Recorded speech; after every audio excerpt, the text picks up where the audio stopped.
Ang aso ni Damian ay kilala sa buong baryo bilang isang nilalang na hindi pangkaraniwan. Hindi dahil sa itsura niya, kundi dahil sa kanyang puso at tapang. Kulay tsokolate ang kanyang balahibo, may bahid ng puti sa dibdib, at may mga matang tila laging nag-iisip.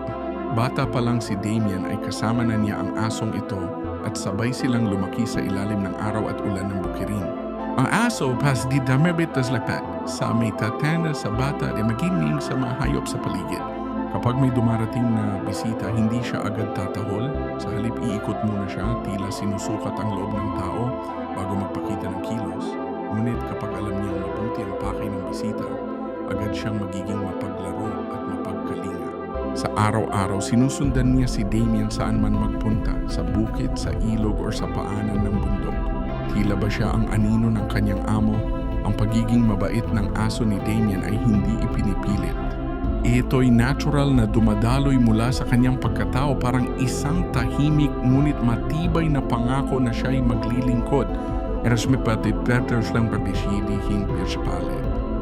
Sa kabila ng kanyang kabaitan, ang aso ni Damian ay kilala rin sa kanyang tapang.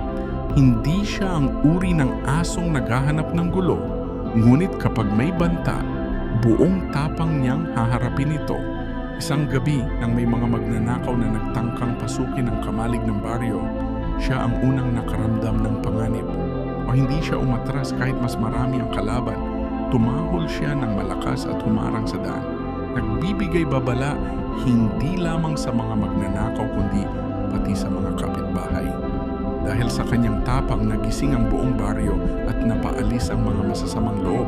Mula noon, mas lalo siyang nirerespeto ng mga tao, ngunit ang tapang niya ay hindi marahas. Alam niya kung kailan titigil, kung kailan sapat na ang pagbabantay. Para sa aso ni Damian, ang tunay na tapang ay ang kakayahang ipagtanggol ang mamahalaga, ang tahanan, ang kaibigan, at ang kapayapaan. Kahit walang makakakita o papalakpak, may isa pang kakaibang katangian ng aso ni Damian na madalas ikinangiti ng mga tao. Pag-isobi siya din sa isang tabi ng bukid, ang kambing na iyon ay kulay abo, may mahahabang pilikmata, at laging tahimik na ngumunguya ng damo sa lilim ng puno. Sa tuwing makikita ng aso ang kambing, agad siyang uupo sa malapit, hindi nanggugulo, hindi tumatahol, nagmamasid lang. Para bang may paghanga siyang nararamdaman, isang inosenteng interes na puno ng paggalang. Kapag gumagalaw ang kambing, gumagalaw din siya. Kapag humihinto ito, hihinto rin siya. Hindi niya sinusubukang habulin o takutin ang kambing, taliwas sa likas na ugali ng maraming aso. Sa baterip, pantiis lang niyang makasama ito, parang isang tahimik na kaibigan na kontento ng makaramdam ng presensya ng isa't isa. Para sa mga tao sa baryo, ang eksenang iyon ay paalala na ang pagkakaibigan ay walang anyo o uri, kusang dumarating. Kahit sa mga hindi inaasahang nilalang, sa paglipas ng panahon, naging bahagi na ng araw-araw na buhay sa bukid ang kakaibang samahan ng aso at kambing. Kapag umaga, habang ginagabayan ni Damian ang mga hayop, makikita ang aso na nagbabantay sa gilid. Sinisigurong ligtas ang kambing sa anumang panganib. Kapag may dumadaang estrangherong hayop, agad siyang tatayo sa pagitan. Tahimik ngunit handa, ang kambing naman ay tila sanay na sa presensya ng aso. Hindi ito natatakot, bagkus ay komportable. Minsan, kapag mainit ang araw, pareho silang hihiga sa ilalim ng puno, nagpapahinga, walang imik. Ang ganitong tanawin ay nagtuturo sa mga batang baryo ng isang masatalagang aral, na ang kabaitan at paggalang ay kayang magtulay ng anumang pagkakaiba. Ang aso ni Damian, sa simpleng kilos niya ay daspapakita na ang lakas ay hindi laging nasusukat sa pangingibabaw, kundi sa pagpipigil at malasakit. Hindi rin maikakaila ang lalim ng ugnayan ng aso ni Damian sa kanyang amo.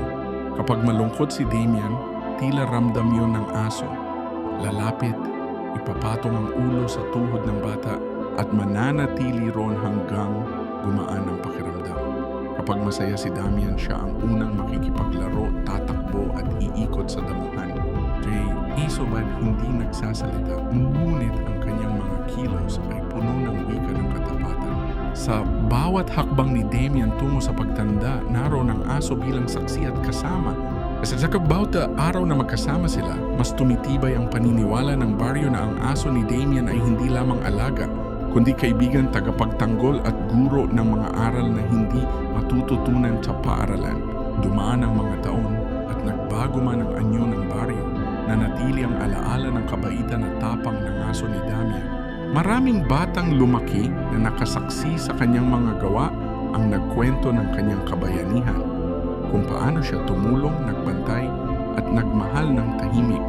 Ang kambing na minsan niyang hinangaan ay naging simbolo ng kanyang kakaibang puso, marunong umunawa, marunong rumespeto.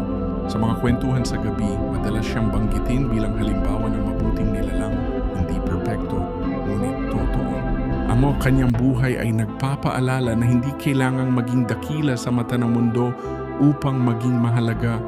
Sapat nang maging tapat sa araw-araw na tungkulin. Sa huli, ang kwento ng aso ni Damien ay kwento ng kabaitan, tapang at malasakit.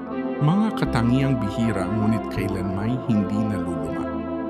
Isa siyang paalala na ang puso, gaano man kaliit ang katawan na pinanggagalingan nito, ay may kakayahang magmahal ng wagas at magbantay ng buong tapang. Ang kanyang simpleng paghanga sa isang kambing, ang kanyang walang sawang pagbabantay sa baryo, at ang kanyang tahimik na katapatan kay Damien ay bumubuo ng isang kwentong mananatili sa alaala ng mga nakarinig. Dahil sa kabawat na pag-alala sa aso ni Damien, muling nabubuhay ang paniniwala na sa mundong puno ng ingay at kaguluhan, may mga nilalang na tahimik na nagtuturo sa atin kung paano maging tunay na mabuti.